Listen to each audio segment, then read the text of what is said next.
Apple officials meet Commerce and Industry Minister Suresh Prabhu. Senior officials of the US-based iPhone maker Apple had called upon Commerce and Industry Minister Suresh Prabhu.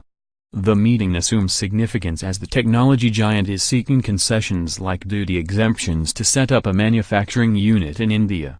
Suresh Prabhu in meeting with Mr. Amman, Director, Government Affairs, and Ms. Priya Balasubramaniam, Global Vice President, Operations, Apple Incorporated, a tweet of the Commerce Minister said.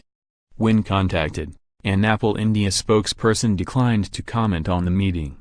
The company has sought concessions including duty exemption on manufacturing and repair units, components, capital equipment and consumables for smartphone manufacturing and service, repair for a period of 15 years. The rise in import duty on smartphones severely hit the Cupertino-based tech giant, as their only India unit assembles the iPhone SE.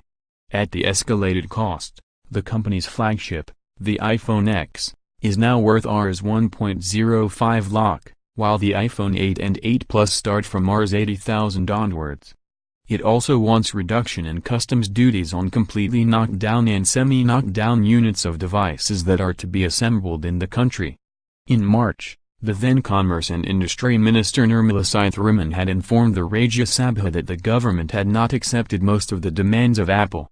For all the latest technology news, download